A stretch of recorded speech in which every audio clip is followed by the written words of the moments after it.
Hello everybody, Wild Bill for America here. Thank you for watching. Now we all know that Islam has given the world a lot of things that will be long remembered. They invented the fine art of skyjacking, suicide bombers, and taqiyya, the art of lying to infidels. They are the only religion to develop a preschool program where the children sing about exterminating Jews, and I do believe they are the only ones to demolish 2 skyscrapers while 3,000 people were still inside. Yes, Islam has a long and proud history of doing things that nobody else does. But by far the most creative invention of Islam is the Palestinian, a person who has never been seen before in the modern world, who supposedly lived in a nation that never existed. The Palestinian was invented shortly after the nation of Israel sprang into existence as the new name for the traditional home of the Jewish people. Now, prior to the invention of the Palestinian, the Arab nations had been lusting for the land of the Jews because the hard-working Jewish people had transformed that dry, parched desert land into a well-irrigated and beautiful oasis, and the Arabs decided they wanted it. So in the traditional Muslim style, they sent in massive armies to massacre the Jews and steal their land. But the Israelis stomped the living doggy-doo out of them and sent the Arabs fleeing back across the border like a bunch of whipped puppy dogs, and they've been afraid of the Israelis ever since.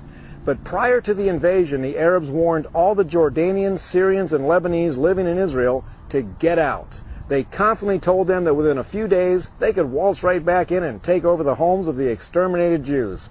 But when the Arab armies failed to capture even one Jewish home, the Arabs who had left had no place to go. And that's when the Muslims invented the Palestinian. They told the Jordanians, Syrians, and Lebanese that they are now Palestinians, and they were to spread the story that the Jews had stolen their homeland from them, leaving them as poor refugees. Now, the idiots at the United Nations bought that lie hook, line, and sinker, and American liberals, also being idiots, joined right in. And the Palestinian came into existence for the express purpose of causing trouble for Israel. So today, when we hear liberals whining that the Jews are illegally occupying the land of poor Palestinians, that is nothing but a big pile of horse pucky, and I can prove it. The next time you talk to one of these supporters of the poor Palestinians, ask them a few questions. Like, what year did the nation of Palestine come into existence? What were its national borders, and what year did it cease to exist? Well, since it never existed in the first place, they won't be able to answer you. But don't stop there. Ask them, what currency did the nation of Palestine use, and why is there no history of it? And ask them if they can name one leader of the nation of Palestine prior to Yasser Arafat. Of course, these questions tend to force liberals to face truth. Now, normal people, when confronted with truth, tend to change their opinion if necessary.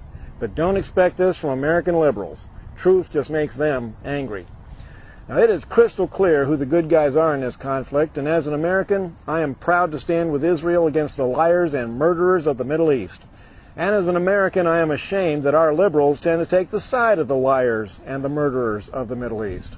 This is Wild Bill for America. Thank you for watching, and God bless America again.